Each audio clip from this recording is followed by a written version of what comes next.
जय हिंद दोस्तों, बहुत बहुत स्वागत है आपका हमारे YouTube चैनल पर। दोस्तों फॉरम 16 अगर आपको मिल गया है तो सबसे पहले बहुत बहुत बधाई और शुभकामनाएं हो, क्योंकि फॉरम 16 के अंदर जो भी सैलरी या इनकम आ रही है वही आपकी ऑनलाइन भी बोलती है, जो कि फॉरम 26 AS होता है, AIS होता है और TIS होता है। और इसको मैच करना बहुत ही जरूरी है। इसके दो पार्ट होते हैं दोस्तों, पार्ट ए और पार्ट बी। पार्ट ए इतना इंपॉर्टेंट नहीं होता है, अगर आपको ये नहीं मिला है तब भी आपका काम चल जाएगा, लेकिन पार्ट बी होना बहुत जरूरी है।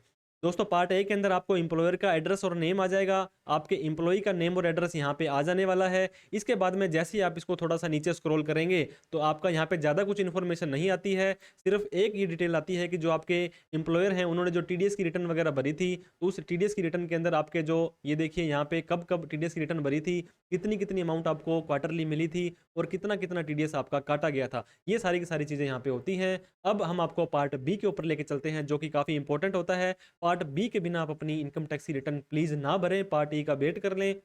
ये देखिए दोस्तों 16 फॉर्म का पार्ट बी, सेम यहाँ पे आपके एम्प्लॉयर का नेम और एड्रेस, एम्प्लॉई का नेम और एड्रेस, पैन नंबर और टैन नंबर आपके एम्प्लॉयर का आ जाएगा, पैन नंबर यहाँ पे आपका भी आ जाने वाला है। इसके बाद में दोस्तों जैसे आप नीचे आएंगे तो कमिश्नर का एड्रेस, TDS वाले का असेसमेंट ईयर की बात अगर हम करना चाहेंगे, असेसमेंट ईयर 24-25 है। आपको पता होगा जो भी साल खत्म हुआ है वो है 31/3/2024। इसका जो फाइनेंशियल ईयर होता है वो तो 23-24 होता है, लेकिन असेसमेंट ईयर 24-25 होगा। ये देखिए 1 अप्रैल 23 से लेकर के 31/3/24, लेकिन यहाँ पे 24-25 आपका लिखा आएगा। एक और इंपॉर्टेंट चीज़ मैं आपको बताना चाहूँगा दोस्तों, इस साल से जो न्यू टैक्स रिजाइम है, यहाँ पे आप न्यू टैक्स रिजाइम में बाय डिफ़ॉल्ट जाते हैं। तो ये देखिए, whether opting out of taxation under section 115 BAC, इसका क्या मतलब हुआ? ये कह रहा है कि आप बाय डिफ़ॉल्ट तो न्यू के अंदर जाते हैं, अगर न्यू से आपको ओल्ड के अंदर जाना है, आपको पता होगा डिडक्शन और एग्जम्पशन की छूट लेनी है, तो आपको ऑप्ट आउट करना पड़ेगा। तो ऑप्टिंग आउट के अंदर यहाँ पे यस आपको देखने को मिलेगा। यस का मतलब है हम न्यू से ऑप्ट आउट करना चाहते हैं, हम ओल्ड में जाना चाहते हैं। दोस्तों ये आपके एम्प्लॉयर ने यहाँ पे डिटेल डाली है कि आप ओल्ड में जाना चाहते हैं। आपको अगर फिर भी न्यू में जाना है तो आप जा सकते हैं, कोई टेंशन वाली बात नहीं है, क्योंकि ITR भरते समय आप इसको चेंज कर सकते हैं। अब नीचे आ जाएंगे हम, अब 17(1) के अंदर आपकी मेन सैलरी मिलती है दोस्तों, 17(2) के अंदर कोई परक्यूजिट मिला है, 17(3) में कोई भी इनकम आई है तो यहाँ पे आकर के टोटल सैलरी आपकी यहाँ आ जाएगी। अब कोई भी एग्जम्प्ट इनकम है, कोई ग्रेचुटी है, कोई HRA की छूट यहाँ पे आ जाएगी आपकी। नीचे इन्होंने अलग से दे दिया है दोस्तों, total amount of any other exemptions, 59,000 रुपये की एग्जम्पशन भी आपको दे दी है। एग्जम्पशंस देने के बाद आपकी जो सैलरी आ रही है 7,60,000 रुपये, इसके अंदर 50,000 रुपये की स्टैंडर्ड डिडक्शन आपको पता है ओल्ड और न्यू दोनों में ही मिल जाएगी। ये लेने के बाद 6,57,000 रुपये की हमारी इनकम जो है सैलरी के अंदर आती है। अब दोस्तों डिडक्शन की बात आती है, आपको पता होगा सेक्शन 80C के अंदर 1.5 लाख रुपये जो LIC, ट्यूशन फीस, टैक्स और FD और भी काफ़ी सारी चीज़ें होती हैं उसमें आपको मिल जाएंगी। इसके अलावा 80CCD 1, 2B जो भी छूट आप लेना चाहते हैं वो ले लें। इसके बाद नीचे आने के बाद में दोस्तों आपकी टोटल छूट यहाँ पे आ जाएगी, 1.5 लाख रुपए की इस पर्सन की छूट थी। इसके अलावा इन्होंने और भी कोई यहाँ पे डिडक्शन वगैरह नहीं ली थी। ये 1.5 लाख घटाने के बाद में दोस्तों 5,07,000 रुपये इस व्यक्ति की इनकम आ गई है। आपको पता होगा अगर आप ओल्ड टैक्स रेजाइम में जाना चाहते हैं और आपकी income up to 5 lakh rupees है दोस्तों, तो आपका जो टैक्स बनता है वो बन जाएगा 0, एक भी रुपये टैक्स नहीं देना है। लेकिन ये देखिए दोस्तों 5 लाख से 7,000 रुपये आपकी ऊपर इनकम गई है और आपको डबल टैक्स देना पड़ गया, जितनी आपकी ऊपर इनकम गई है उससे डबल 14,000 रुपये टैक्स देना है। और इसके ऊपर भी दोस्तों आपको सेस देना है 4%, तो 14,641 रुपये का टैक्स आपको यहाँ पे देना पड़ेगा अगर आपकी इनकम 5 लाख से ऊपर चली जाती है। तो अब हम आपको इनकम टैक्स के पोर्टल पर लेके चलते हैं लाइव, जहां पर हम इनकम टैक्स की रिटर्न भरने वाले हैं। तो incometax.gov.in की वेबसाइट पर आपको आ जाना है। लॉगिन और रजिस्टर के दो ऑप्शन दिखाई देंगे। पहली बार रिटर्न भर रहे हैं, आईडी नहीं बनाई है, रजिस्ट्रेशन नहीं किया है तो रजिस्टर पर क्लिक करें, अदरवाइज लॉगिन पर क्लिक कर सकते हैं। अब दोस्तों आपको अपना पैन नंबर डालना है, यहाँ पे आप अपना पैन की जगह आधार नंबर भी डाल सकते हैं। पैन नंबर डालने के बाद में दोस्तों आपको कंटिन्यू के ऊपर क्लिक करना है, इस बॉक्स के ऊपर आपको चेक मार्क करना है, पासवर्ड आपको यहाँ पे डाल देना है और कंटिन्यू के ऊपर क्लिक कर देना है। तो इस तरह से आपका पोर्टल खुल जाएगा। File your income tax return, ये बोल रहे हैं आपका जो 31 मार्च 24 को साल खत्म हुआ था, असेसमेंट ईयर 24-25 की आप अपनी रिटर्न भर दीजिए। फाइल नाउ पर आप क्लिक कर सकते हैं। लेकिन दोस्तों एक इंपॉर्टेंट काम, दो इंपॉर्टेंट काम जो आपको करने हैं। सबसे पहले e file income tax return view form 26 AS पर जाना है और कन्फर्म पर क्लिक करना है।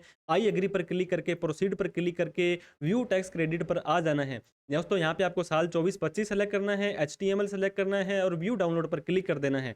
जैसे आप इसको सेलेक्ट करेंगे, थोड़ा सा नीचे आएंगे तो जितने भी आपके पैन कार्ड में ट्रांजेक्शन्स हुए थे, सैलरी आई थी, TDS कटा था, कहीं पर भी वो सारी की सारी इन्फॉर्मेशन आपकी शो कर जाएगा। प्लस का निशान दबा करके डिटेल में आप देख सकते हैं, ये देखिए आपकी सैलरी मंथ वाइज आई थी, ये 10 नंबर था डिडक्टर का। इसके अलावा भी आप बिल्कुल नीचे तक जाकर के इस फॉर्म को अच्छे से देख लें, ताकि इन फ्यूचर के अंदर आपको कोई भी मिसमैच का नोटिस ना आए। दूसरा काम आपको करना है, 1 2 3 4 5 नंबर के अंदर AIS आ रहा है, इसके ऊपर क्लिक करके प्रोसीड पर आपको क्लिक कर देना है दोस्तों। एनुअल इन्फॉर्मेशन स्टेटमेंट और tax payer information summary, AISTS भी एक इंपॉर्टेंट डॉक्यूमेंट होता है, इसको भी आपको चेक कर लेना है, ताकि इसके अंदर जो भी डेटा बोल रहा है वो आपने शो करना है इनकम टैक्स में या नहीं करना है। दोस्तों अगर यहाँ पे आप AISTS को मैच नहीं करते हैं, कोई चीज़ रह जाती है, मोस्टली सेविंग का ब्याज, अगर आप न्यू टैक्स रजाई में जाते हैं तो सेविंग का ब्याज तो कम से कम आता ही है, वो भी आपको जरूर शो करना है। तो जैसे ही AISTS का पोर्टल खुलेगा, AIS पर आपको क्लिक करना है। फाइनेंशियल ईयर 23-24, दोस्तों ITR का तो असेसमेंट ईयर सेलेक्ट करना है 24-25, यहाँ पे 23-24 करना है। TIS पर जैसे क्लिक करेंगे, अभी सिर्फ सैलरी की इनकम आ रही है, हो सकता है यहाँ पे आपका जो इंटरेस्ट वगैरह सेविंग का, FD का कोई भी छोटा मोटा ब्याज है या ट्रांजेक्शन है, FD है, आपके शेयर मार्केट के ट्रांजेक्शन है, डिविडेंड है, सारे के सारे यहाँ पे आ जाएंगे, तो उनको आप जरूर देखें और उनके अकॉर्डिंग ही आप ITR भरनी है। तो हम आपको ITR भर के दिखा रहे हैं। फाइल नाउ पर आपको क्लिक कर देना है। फाइल नाउ का ऑप्शन नहीं दिख रहा है तो e file income tax return, file income tax return पर जाएंगे तो भी सेम ऑप्शन आ जाएगा। करंट असेसमेंट ईयर 24-25 को पड़ा रहने दें। ऑनलाइन पर आपको क्लिक करके कंटिन्यू पर क्लिक कर देना है। ये देखिए पहले कोई रिटर्न भरी होगी तो ऊपर ड्राफ्ट आ जाएगा, अदरवाइज स्टार्ट न्यू फाइलिंग पर आपको क्लिक कर देना है। जैसे ही दोस्तों स्टार्ट न्यू फाइलिंग पर क्लिक करेंगे, आपको इंडिविजुअल पर क्लिक करके कंटिन्यू करना है। कौन सी इनकम टैक्स का रिटर्न भरना है आपको पता होगा, फॉर्म 16 में सैलरी की इनकम आ रही है और कोई भी इनकम नहीं है, कोई ऐसी स्पेशल इनकम नहीं है अदर सोर्स के अलावा, तो ITR 1 का फॉर्म आपके लिए बड़ा ही उचित रहने वाला है। प्रोसीड विद ITR 1 पर आपको क्लिक कर देना है। इसके बाद में लेट्स गेट स्टार्टेड पर क्लिक कर देना है।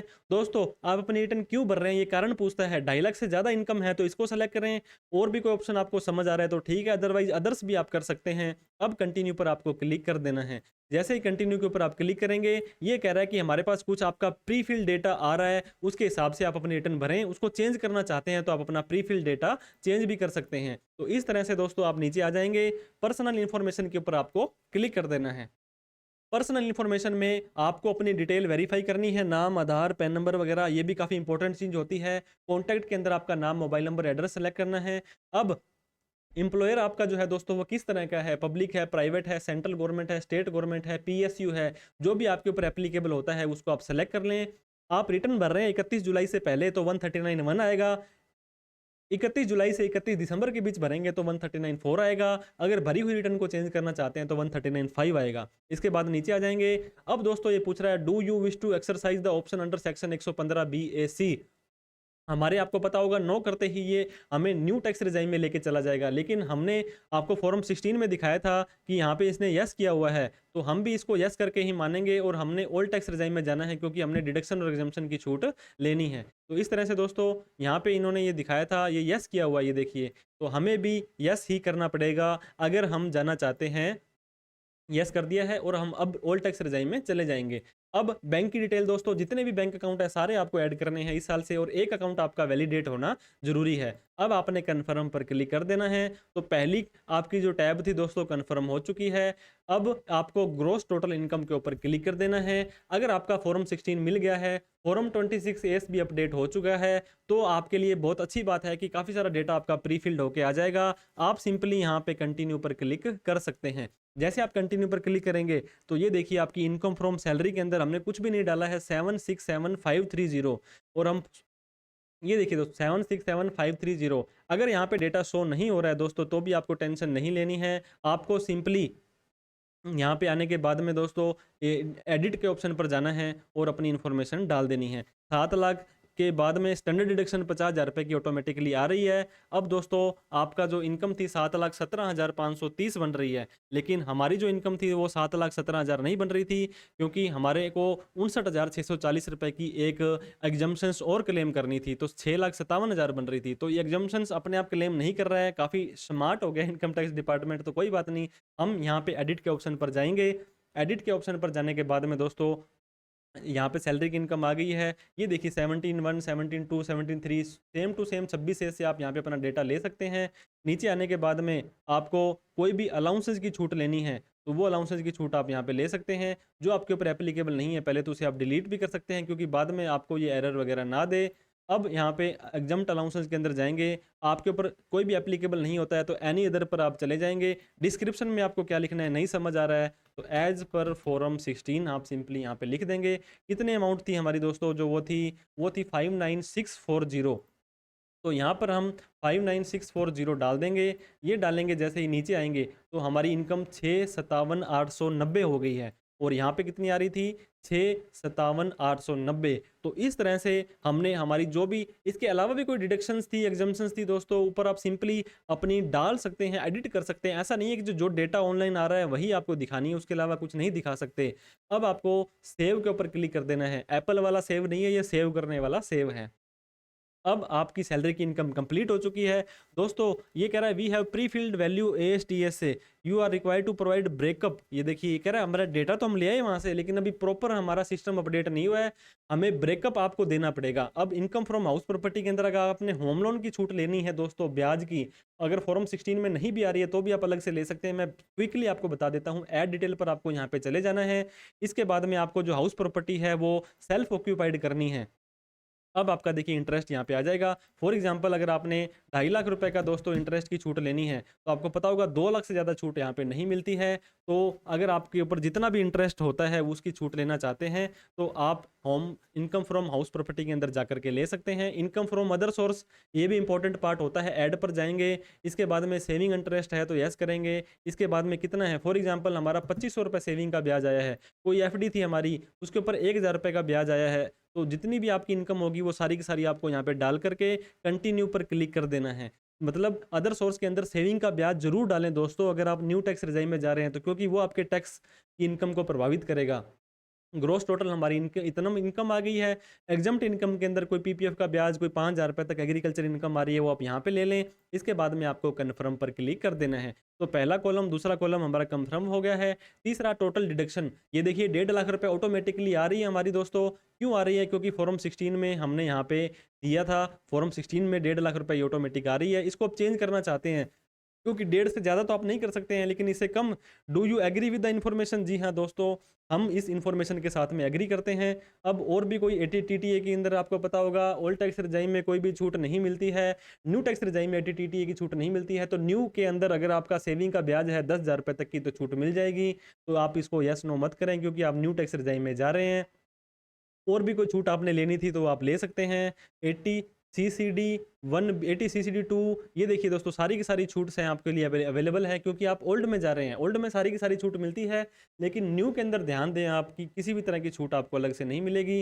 1.5 लाख की छूट लेने के बाद में हमने यहाँ पे कन्फर्म पर क्लिक कर दिया है। ATTTA के अंदर आप जरूर छूट ले लें, जो सेविंग के ब्याज की छूट थी। टैक्स पेड के अंदर आपको आ जाना है। टैक्स पेड के अंदर जैसे आप आएंगे दोस्तों, अगर सैलरी पर किसी ने टीडीएस काटा है तो यहाँ आएगा, सैलरी के अलावा काटा है तो यहाँ आएगा, टीसीएस किसी ने कलेक्ट किया यहाँ आएगा, और किसी ने प्रॉपर्टी, आपने कोई व्हीकल खरीदा था तो उसकी डिटेल यहाँ आएगी। अब हमारी सैलरी तो ऑटोमेटिक आ गई, लेकिन हमारा टीडीएस यहाँ पे नहीं आ रहा है, तो कोई टेंशन वाली बात नहीं है। आपको शो डिटेल के ऊपर क्लिक करना है। अब आपको डिडक्टर को ऐड करना है। डिडक्टर को जैसे आप ऐड करेंगे दोस्तों, तो 10 ऑफ डिडक्टर आपसे पूछा जाएगा।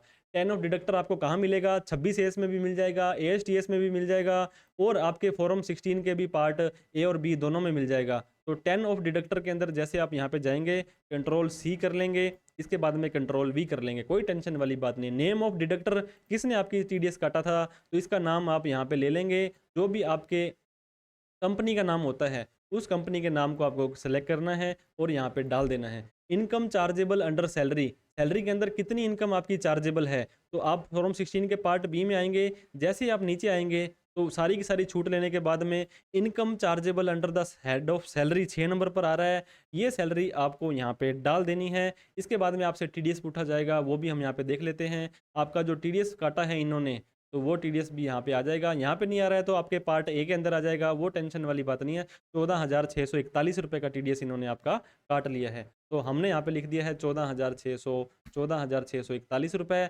अब हम सिंपली ऐड पर क्लिक कर देंगे। तो इस तरह से इन्होंने हमारा टीडीएस काटा है। और भी कोई टीडीएस दोस्तों एफडी के ऊपर कटा, किसी पर भी कटा, तो शो डिटेल में जाकर के ऐड अनदर पर क्लिक कर देंगे।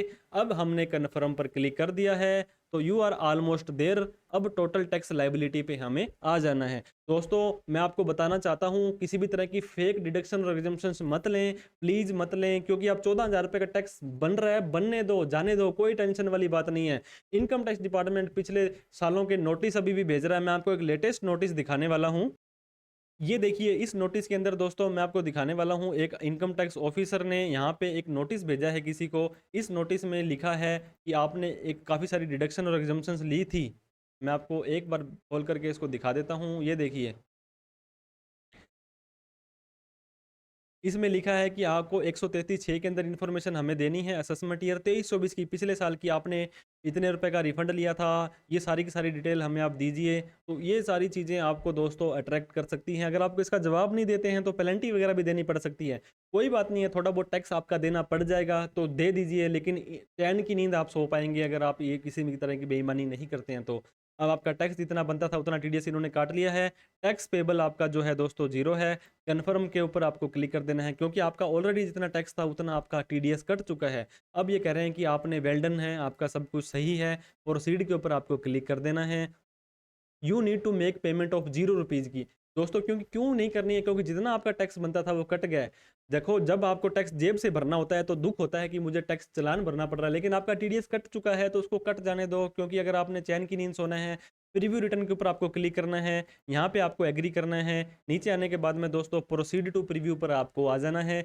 जो भी डाटा आपने भरा था वो सारा का सारा डाटा आपको शो करेगा, ऊपर से लेके लास्ट तक। लास्ट में आप सारा का सारा देख करके प्रोसीड टू वैलिडेशन पर आपको आ जाना है। तो वैलिडेशन सक्सेसफुल हो चुका है। किसी भी तरह की कोई कमी होगी तो आपको यहाँ पे दिखा देगा कि आपकी ये आईटीआर में ये कमी है, एड्रेस सही नहीं है, +191 नहीं दिखाया, कोई भी कमी होगी वो आपको बता देगा। अब प्रोसीड टू वेरिफिकेशन पर आपको आ जाना है। दोस्तों आईटीआर आप बिना वेरीफाई करके भर सकते हैं, लेकिन 30 दिन के अंदर अंदर उसको वेरीफाई करना जरूरी है। और ये रेकमेंड भी करते हैं। ई वेरीफाई नाउ पर जैसे आप क्लिक करेंगे और कंटिन्यू के ऊपर आपको क्लिक करना है, तो आपको 3 ऑप्शन देगा: आधार ओटीपी का, डिजिटल सिग्नेचर का, net banking, bank EVC, demat EVC. Mostly जो यूज होने वाला है आधार ओटीपी पे क्लिक करके आपको कंटिन्यू पर क्लिक कर देना है। आई एग्री पर करके जनरेट आधार ओटीपी पर आपको क्लिक कर देना है। आपके आधार कार्ड में जो भी नंबर दिया होगा दोस्तों, वहाँ पे एक ओटीपी जाएगा। वो ओटीपी डालने के बाद में आपको वैलिडेट पर क्लिक करना है। फिर आपसे ये पूछेगा कि आर यू श्योर कि आप सच में इस रिटर्न को सबमिट करना चाहते हैं, तो आप सबमिट कर दें। हैंड टू हैंड ये आपको एक्नॉलेजमेंट आ जाएगा। दोस्तों आईटीआर आप डाउनलोड कर सकते हैं, प्रिंट कर सकते हैं, यूज कर सकते हैं। आपको मैसेज आ जाएगा, आपको मेल आ जाएगी। तो इस तरह से बड़े ही सिंपल तरीके से हमने आपको आईटीआर 1 आपके फॉर्म 16 के हिसाब से भरनी बताई है। और भी कोई डाउट, क्वेरी, क्वेश्चन हो दोस्तों तो आप हमें कमेंट कर सकते हैं, सोशल मीडिया हैंडल पर मैसेज कर सकते हैं। हमसे आपको किसी भी तरह की टैक्स फाइलिंग की हेल्प चाहिए हो तो आप हमसे संपर्क कर सकते हैं। आप हमारा कॉन्टैक्ट नंबर मांग सकते हैं, लेकिन आप लीगल रहिए, लॉयल रहिए और किसी भी तरह की बेईमानी ना करें, ताकि चैन की नींद आप सो पाएं। वीडियो देखने के लिए बहुत बहुत धन्यवाद। लाइक, शेयर और अभी तक हमें सब्सक्राइब नहीं किया तो प्लीज़ कर लें, क्योंकि इस तरह की informative video personal finance, GST, income tax के लिए हम आपके लिए लाते रहते हैं। Thank you so much for watching this video. जय हिंद, जय भारत।